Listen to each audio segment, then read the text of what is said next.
오늘 계신 하나님의 말씀은 요한복음 1장 12절에서 18절까지의 말씀입니다. 영접하는 자 곧 그 이름을 믿는 자들에게는 하나님의 자녀가 되는 권세를 주셨으니 이는 혈통으로나 육정으로나 사람의 뜻으로 나지 아니하고 오직 하나님께로부터 난 자들이니라. 말씀이 육신이 되어 우리 가운데 거하심에 우리가 그의 영광을 보니 아버지의 독생자의 영광이요 은혜와 진리가 충만하더라. 요한이 그에 대하여 정언하여 외쳐 이르되 내가 전에 말하기를 내 뒤에 오시는 이가 나보다 앞선 것은 나보다 먼저 계심이라 한 것이 이 사람을 가르킴이라 하니라. 우리가 다 그의 충만한 데서 받으니 은혜 위에 은혜르라. 율법은 모세로 말미암아 주어진 것이요 은혜와 진리는 예수 그리스도로 말미암아 온 것이라. 본래 하나님을 본 사람이 없어되 아버지의 품속에 있는 독생하신 하나님이 나타내셨느니라. 아멘. 요한복음 1장 12절에서 18절까지의 말씀을 중심으로 은혜를 회복하는 교회라라는 제목으로 이 시간 말씀 전가할 때에 전하는 자나 받는 자가 함께 은혜 나누는 귀한 시간 될 수 있기를 간절히 원합니다. 미국 미시간주 트레버스라는 곳에서 한 소녀가 음악의 문제와 코걸이 그리고 짧은 치마 때문에 아버지와 말다툼을 벌이게 되어졌습니다. 아버지가 딸에게 화를 내면서 외출 금지령을 내리자 딸은 부글부글 끓는 마음을 주체할 수가 없었어 아빠가 미워요 하고 소리를 친 다음에 그날 밤에 가출을 하게 되어졌습니다. 다른 부모가 찾아가기 도저히 힘든 곳, 정말 상상하기도 힘든 지역인 갱단과 마약과 폭력이 판을 치는 디트로이트로 가게 되어졌습니다. 거기서 그는 아주 값비싼 자가용을 몰고 다니는 한 남자를 만나게 되어졌습니다. 그 남자는 전심도 사주고 차도 태워주고 먹을 것도 마련해주고 그는 기분이 좋아지는 알약도 그에게 주었습니다. 그리고 남자들과 몇 번 잠을 자고 나면 고급 음식과 고층 빌딩 주택에서 지낼 수 있도록 해주었던 것입니다. 그런데 어느 날 그녀는 우유를 마시면서 우유팩 뒤에 사람을 찾습니다라는 글자를 보게 되어졌습니다. 자신의 사진이 실린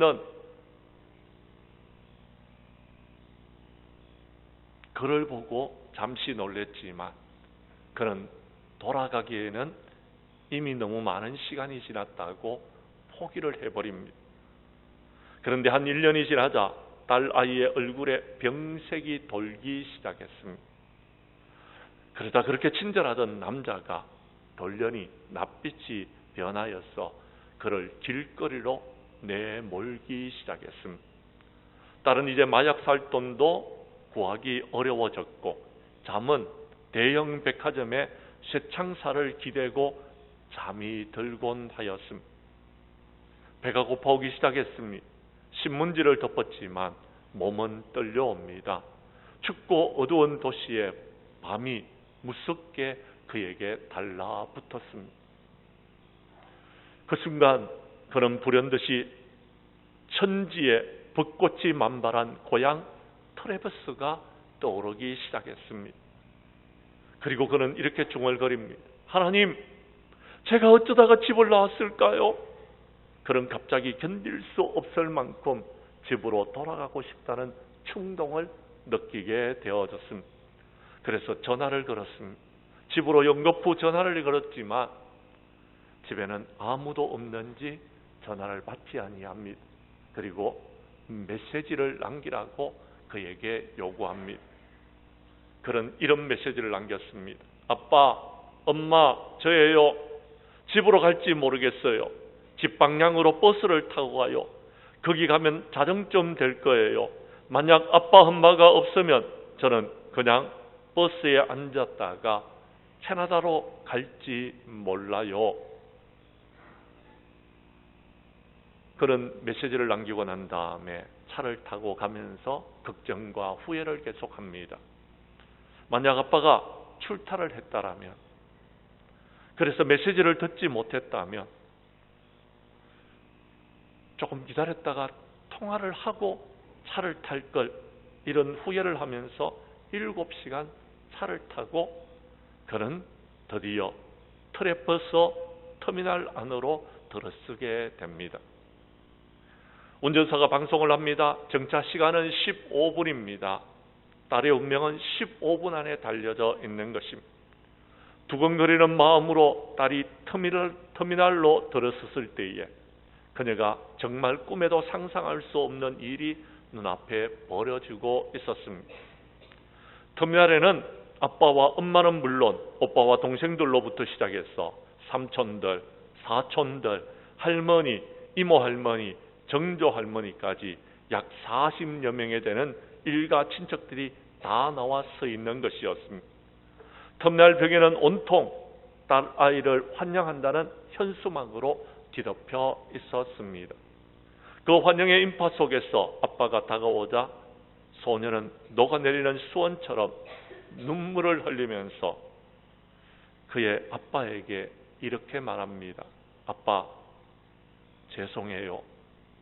그때 아빠는 딸아이를 꼭 껴안고는 그의 입술에 가만히 손을 대면서 이렇게 말했습니다.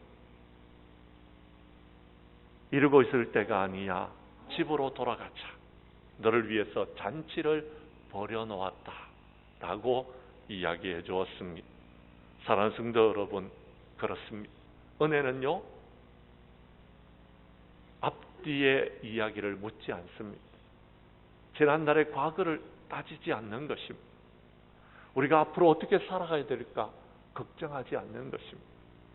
은혜는요, 하나님께서 우리에게 값없이 베풀어 주신 것입니다.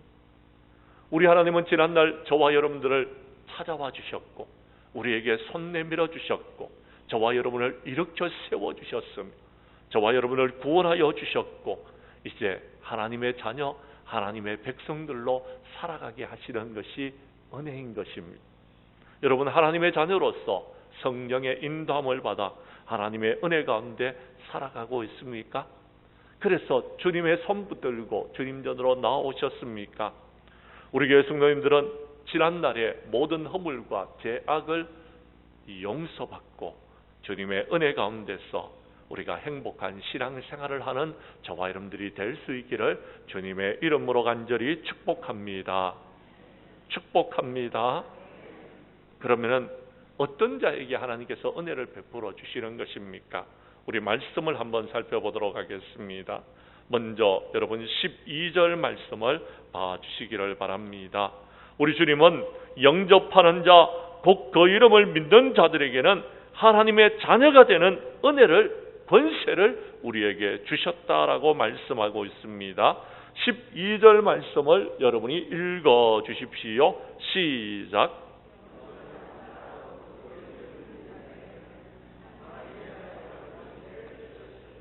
아멘. 하나님의 자녀가 되는 은혜를, 하나님의 자녀가 되는 권세를 주신다라고 이야기합니다. 누구에게요? 영접하는 자, 그 이름을 믿는 자들에게 주시는 하나님의 은혜입니다. 그런데요, 사람들이 예수 믿는 것을 되게 어렵게 생각합니다. 이것도 해야 되고 저것도 해야 되고 이렇게 살아가야 되고 헌금도 해야 되고 비가 오는데 주일날 주님전에도 나와야 되고 뭐 여러 가지 어떤 힘들고 어려운 일들을 말합니다. 그런데 여러분, 왜 힘들고 어렵습니까? 내 힘으로 하려고 하니까 어려운 겁니다. 은혜로 하면은 힘들지 않습니다. 은혜로 하면은 모든 것들이 형통하고 평안하고 쉬운 겁니다. 그런데 내 힘으로 살아가려고 하다 보니까 힘들고 어려운 겁니다. 영접하는 것은요, 받아들이는 겁니다. 그냥 그대로 믿고 받아들이면 되는데, 여러분 이것이 힘들다라고 말하면은 그럼 어떤 것들이 쉬운 겁니까? 그렇습니다. 사랑하는 성도 여러분, 주님께서는 우리에게 지금 찾아와 계심, 그리고 여러분의 손을 붙들고 계심, 그리고 나와 함께 천국으로 가자, 하나님의 나라로 가자라고 말씀하고 계시는 것입니다. 우리는 주님의 손 붙들고 그냥 가면 되는 것입니다. 우리는 주님과 함께 걸어가면 되는 것입니다. 우리와 함께 하시는 그 주님을 영접하고 살아가면 되는 것입니다. 그런데 많은 사람들이 주님께서 우리에게 찾아와 주셨는데도, 우리에게 은혜를 베풀어 주시는데도 그것을 받아들이지를 못하고, 주님 잠깐만 좀 계셔보세요. 주님 잠깐만 옆으로 좀 계셔보세요. 제가 한번 해보고요. 안 되면 주님께 도움을 청하겠습니다라고 말하고 있는 사람들이 너무 많다라는 것입니다. 우리 하나님은 교만한 자들에게는 은혜를 베풀어 주시지 않습니다. 우리 하나님은 겸손한 자에게 은혜를 베풀어 주시는 하나님이신 줄을 믿으시기를 바랍니다.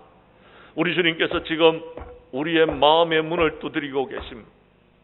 우리 주님께서 두드리는 그 문을 듣고서 여러분 마음의 문을 열면은, 회개하면 우리는요 주님과 더불어 먹고 주님은 나와 더불어 먹을 수 있습니다.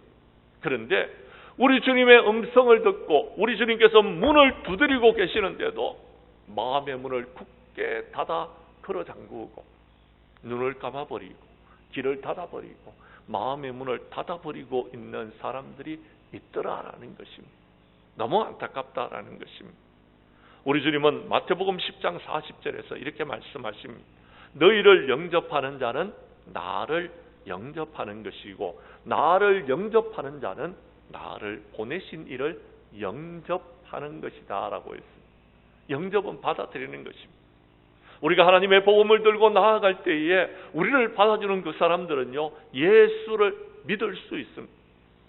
그들은요 하나님을 영접하고 하나님의 자녀의 권세를 누리게 되는 것입니다. 그런데 많은 사람들이 예수님을 영접하지 않았습니다. 주님이 이 땅에 오셨을 때도요 여러분 많은 사람들이 예수님을 영접했지만 많은 사람들이 예수님을 받아들이지를 않았습니다. 영접하지 않았습니다. 그래서 예수님을 십자가에 못 박는 일이 일어나게 되어졌던 것입니다. 사랑하는 성도 여러분, 주님이 이 땅에 오셨습니다. 오늘도 성령의 인도함을 받아 주님 곁으로 나와봤습니다. 오늘 이 아침에 주님 곁으로 나온 저와 여러분들은 여러분의 심령 가운데 예수님을 영접하고 예수님을 믿고 예수님을 따르는 자들이 되어져서 하나님의 귀한 은혜를 충만하게 받아 누릴 수 있기를 간절히 원합니다. 우리 말씀을 한번 보도록 하겠습니다. 요한복음 1장 4절 이하 11절까지의 말씀입니다. 우리 교독하도록 하겠습니다. 제가 4절의 말씀을 읽습니다. 그 안에 생명이 있었으니 이 생명은 사람들의 빛이라. 하나님께로부터 보내심을 받은 사람이 있으니 그의 이름은 요한이라.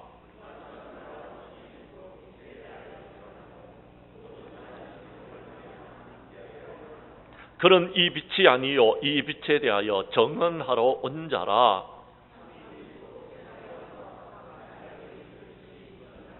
그가 세상에 계셨음에 세상은 그로 말미암아 지은 바 되었으되 세상이 그를 알지 못하였고. 아멘. 태초에 하나님께서는 말씀으로 계셨습니다. 태초에 주님은 말씀으로 계셔서 말씀으로 세상 모든 만물을 창조하셨습니다. 그런데 그 말씀이 여러분 임하는 곳에는 생명이 있었습니다. 생명이 살아나는 역사가 있었다라는 것입니다. 그런데 여러분 말씀으로 계셨던 주님이, 생명을 불어넣던 주님이 여러분 이 땅에 오셨을 때는 빛으로 오셨습니다. 그런데 사람들이 빛으로 오신 주님을 받아들이지를 않았습니다. 왜냐하면 빛이 비춰지게 되면요 우리의 허물과 우리의 모든 죄악이 드러나기 때문에. 그래서 그들은 어둠 속으로 숨어버렸습니다. 그들은 커튼을 치고 그들은요 블라인드를 치고 여러분 어둠 속으로 거하면서 빛 가운데로 나오지를 아니했습니다. 그리고 그들은요 어둠 속에서 예수님을 십자가에 못 박아야 된다라고 여러분 외쳤습니다. 그런데 요한이 예수님에 앞서서 와서 빛에 대해서 정언했고 예수님이 바로 우리를 구원하기 오신 메시아였다라고 정언했습니다. 그런데 예수님은 오셨지만 영접하지 아니했던 것입니다.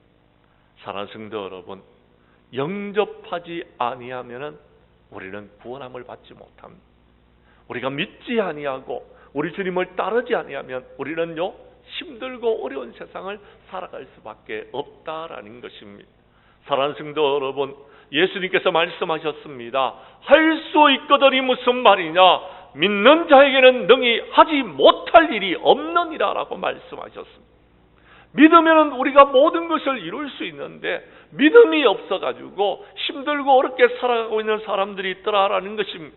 부활하신 주님은 말씀하셨습니다. 마가복음 16장 17절과 18절에서 믿는 자들에게는 이런 표적이 따르리니 곧 그들이 내 이름으로 귀신을 쫓아내며 새 방언을 말하며 뱀을 집어 올리며 무슨 독을 마실지라도 해를 받지 아니하며 병든 사람에게 손을 얹은적 나으리라 라고 했습니다. 믿으면 우리가 영생을 받게 되고 믿으면 우리가 구원을 얻게 되고 믿으면 우리가 이 제약된 세상 가운데서 힘들게 살아가지 아니하게 될 텐데 믿지 못하고 영접하지 못하고 종국에는 여러분 힘들고 어렵게 살아가고 있는 사람들이 있더라라는 것입니다. 우리 교회 성도님들은 이 마지막 때에 예수님을 영접하고 믿음으로 하나님의 은혜 가운데서 이 험악한 세상을 살아가시면서 기뻐하고 즐거워하고 감사하고 찬양하면서 행복한 신앙생활을 할 수 있기를 간절히 원합니다. 두 번째, 오늘 성경 말씀 14절에서 우리 주님은 이렇게 말씀하십니다. 예수님은 성육신 하시고 우리 가운데 오셨습니다. 그래서 주님을 만난 사람들은 하나님의 영광을 보게 되는 것입니다. 그리고 하나님 앞에 영광 돌리는 삶을 살아가는 것입니다. 그러면 은혜와 진리가 우리의 삶 가운데서 충만하게 되어진다라고 말씀하고 있는 것입니다. 그 말씀을 여러분 읽어 주십시오. 시작.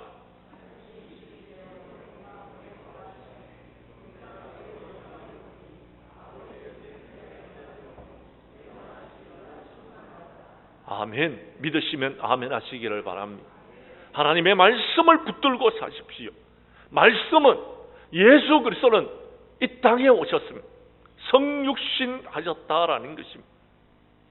그런데 사람들이 예수님이 육신을 입고 오신 것을 믿지 아니합니다. 왜 안 믿는지 아십니까? 그들은 사탄의 미혹을 받았기 때문에 그렇습니다. 사탄은요 그걸 인정하려고 하지 않습니다. 부인하고 있습니다. 예수님의 인성과 예수님의 신성을 부인하고 있습니다. 예수님이 메시아이신 것을 부인합니다. 예수님이 인간의 몸을 입고 오셨다는 사실을 부인하는 것입니다. 우리 가운데 와 계시는 예수님을 그들은 영접하지 못했습니다. 믿지 못했습니다. 그래서 힘들고 어렵게 살아가는 것. 그래서 예수님을 십자가에 못 박으려고 했다라는 것입니다. 사랑하는 성도 여러분, 예수님은 저와 여러분들을 구원하시기 위해서 하늘의 모든 영광을 버리고 이 땅에 오신 줄로 믿으시기를 바랍니다. 그러면 우리가 하나님의 영광을 보게 될 것입니다. 하나님의 영광을 보게 된다는 말이 무슨 말이냐면요, 우리의 삶 가운데 힘들고 어려운 모든 문제들이 해결되는 역사를 우리가 경험하게 된다라는 겁니다. 하나님의 축복을 누리게 된다라는 것입니다. 우리는 형통과 평안의 삶을 살아가게 된다라는 것입니다. 그런데요, 그 영광은 믿음으로 일어나는 것입니다. 그런데 사람들이 믿지 않으면서 기적을 바라고 있습니다. 축복을 바라고 있습니다. 행복하기를 원하고 있더라라는 것입니다. 선지자를 통하여서 말씀하셨습니다. 보라, 처녀가 잉태하여 아들을 낳을 것이요 그의 이름을 임마누엘이라 하리라 라고 했습니다. 임마누엘은 주님께서 우리와 함께 하신다는 것. 주님이 우리와 함께하고 계시는데 무엇을 걱정하십니까? 염려할 일이 무엇 있습니까? 무엇을 걱정하고 있습니까? 주님께서 이 땅에 오셨습니다. 믿으시기를 바랍니다. 믿으면 하나님께서 우리에게 영광을 보여주실 것입니다. 성경 말씀 요한복음 11장 39절 이하 44절에 보면은 나사로에 관한 사건이 기록되어져 있습니다. 그 나사로에 관한 사건을 말씀하시면서 이제 주님께서 나사로를 여러분 죽은 지 나흘이 되었는데 여러분 그를 살리시는 장면이 나옵니다. 예수님께서 39절에 이렇게 말씀하십니다. 돌을 옮겨 넣어라 그랬더니 누이였던 마르다가 말합니다. 주님, 죽은 지 나흘이 되었기 때문에 냄새가 납니다. 살릴 수 없습니다 라고 이야기합니다. 그런데 우리 주님은 40절에 뭐라고 말씀하십니까? 여러분 40절이 스크린에 띄워져 있는데요. 여러분이 읽어 주십시오. 시작.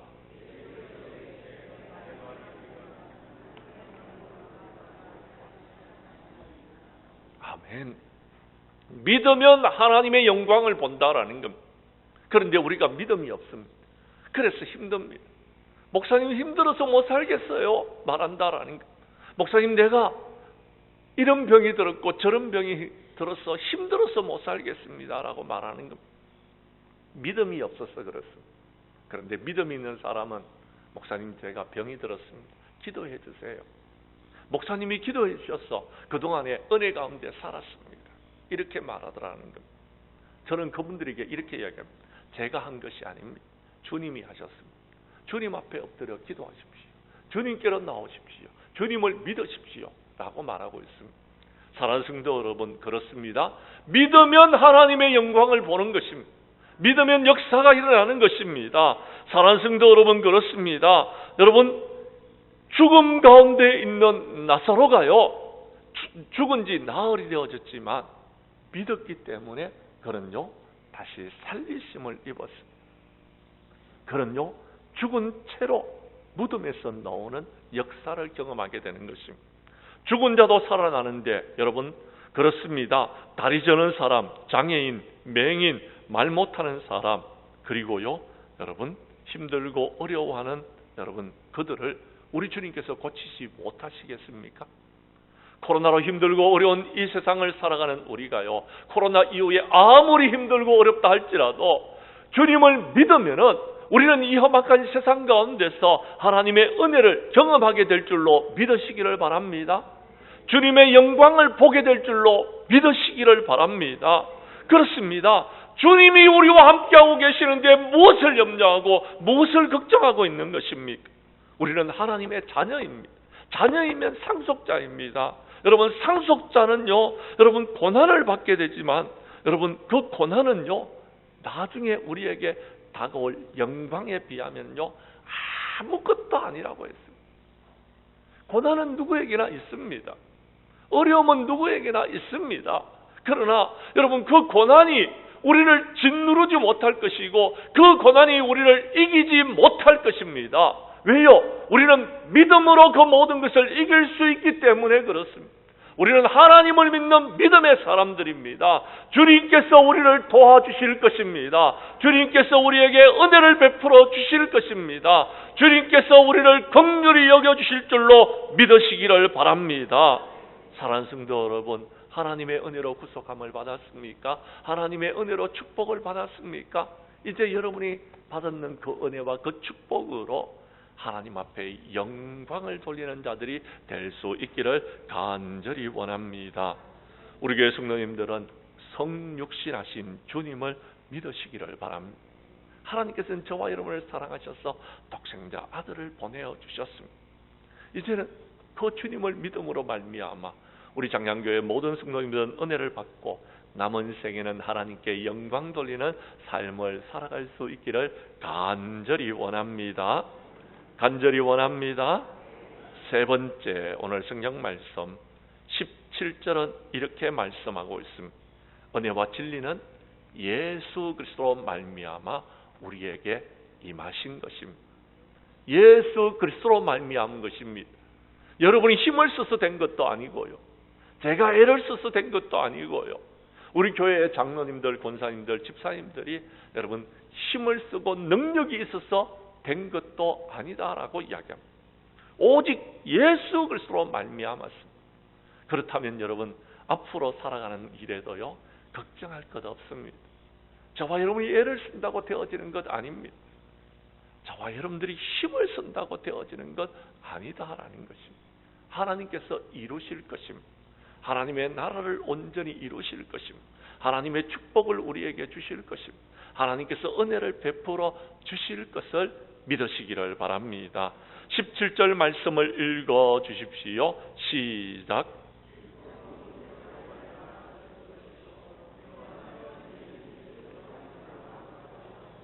아멘. 믿으시면 아멘 하시기를 바랍니다. 사랑하는 성도 여러분, 지난날 하나님께서는 우리에게 은혜를 베풀어 주셨습니다. 야곱은 이렇게 고백합니다.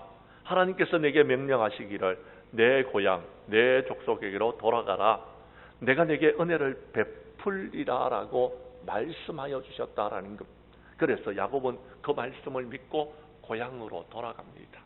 그런데 고향에 돌아와 보니 누가 있습니까? 그의 형 에스가 있습니다. 에스의 장자의 축복을 빼앗았던 야곱이 돌아와서 보니까 에스가 걸림돌이 되어져 있습니다. 그는 염려합니다. 그는 걱정합니다. 그러나 하나님께서 뭐라고 말씀하셨습니까? 내 고향 내 족속에게로 돌아가라. 내가 내게 은혜를 베풀리라라고 말씀하여 주셨다라는 것. 하나님께서 은혜를 베풀어 주시면요, 걱정할 것 하나도 없습니다. 염려할 것 하나도 없습니다. 하나님께서 책임져 주시는 것입니다. 믿으시기를 바랍니다. 요셉은요, 그가요 형들에 의해서 팔려서 애굽으로 내려갔습니다. 애굽 땅에서 그런 생활을 하면서 여러분 종으로 팔렸습니다. 보디발의 집에 종이 되어졌습니다. 그런데 하나님이 그와 함께 하셨습니다. 하나님께서 그에게 은혜를 베풀어 주셨습니다.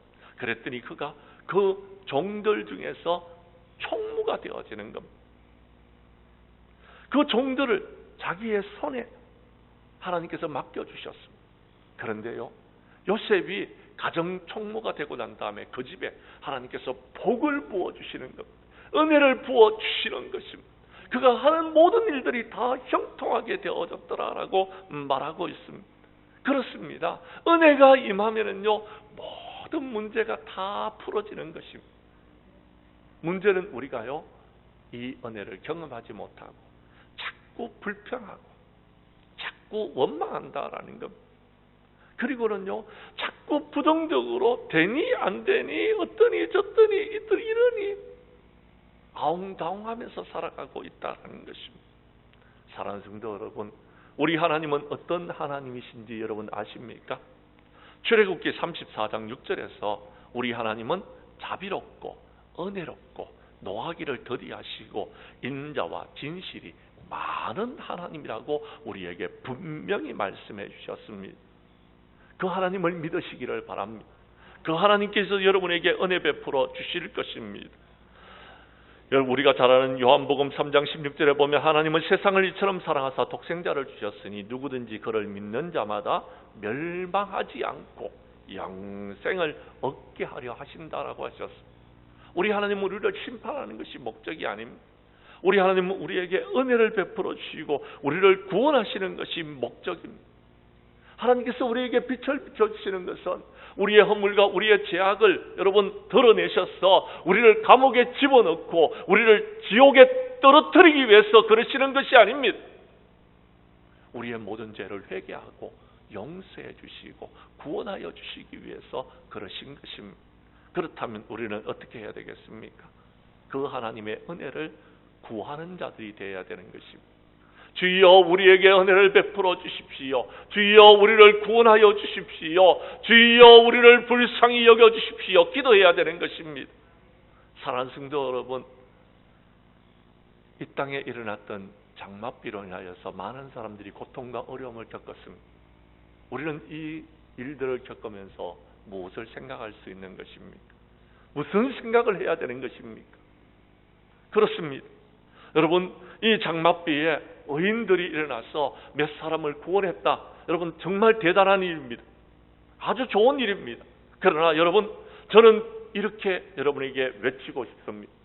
이 힘들고 어려울 때에 주여 우리에게 은혜를 베풀어 달라고 기도할 수 있기를 바랍니다. 주여 우리를 긍휼히 여겨달라고 하나님 앞에 엎드려 기도할 수 있기를 원합니다. 그렇습니다. 지금은요, 우리가요 할 수 있는 일이 그렇게 많지 않습니다.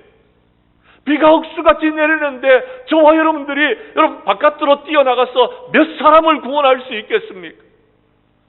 그러나 우리가 할 수 있는 일이 있습니다. 하나님의 은혜를 구하는 일입니다. 하나님의 도우심을 구하는 일입니다. 은혜는요, 하나님께서 우리에게 베풀어 주시는 선물인 것입니다. 많은 비가 내려도, 무더운 여름이 다가와도, 아니 코로나로 힘들고 어려워도, 아니 코로나 이후에 더 힘들고 어려운 세상이 온다 할지라도 우리 하나님께서 우리에게 은혜를 베풀어 주시면 저와 여러분들은 이 모든 것들을 극복하게 될 줄로 믿으시기를 바랍니다. 우리 교회 성도님들은 은혜와 진리가 우리에게 충만하게 임하여지고 그 모든 것들이 예수 그리스도로 말미암아 우리에게 주어졌다는 사실을 믿고 남은 생에 행복한 신앙생활을 하는 저와 여러분들이 될 수 있기를 간절히 원합니다.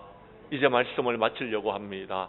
사랑하는 성도 여러분, 코로나 이후에 우리는요 좋은 세상을 기대했지만 코로나 때보다도 더 힘들고 어렵습니다. 지금 무더운 여름 날씨에 우리는 힘들고 어렵게 살아가고 있습니다. 그런데요, 많은 장맛비로 많은 인명피해가 일어났고 많은 사람들이 힘들어하고 있습니다. 이때에 우리는 어떻게 이 힘들고 어려운 난간을 헤쳐나가야 되겠습니까? 하나님의 은혜밖에는 답이 없습니다. 하나님의 은혜를 구하십시오. 하나님의 도우심을 구하십시오. 하나님 우리를 긍휼히 여겨주십시오. 그렇게 기도하시면서 이 무더운 여름을 이겨나갈 수 있기를 간절히 원합니다. 우리 교회 성도님들은 예수님을 영접하고 믿음으로 은혜를 회복하고 우리와 함께 하시는 성령님의 인도하심을 받아 하나님 앞에 영광 돌리는 삶을 살아가며 예수 그리스도로 말미암은 은혜가 충만한 삶을 살아감으로 남은 생에 예수님 때문에 행복한 삶을 살아가는 저와 여러분들이 될 수 있기를 주님의 이름으로 간절히 축원합니다.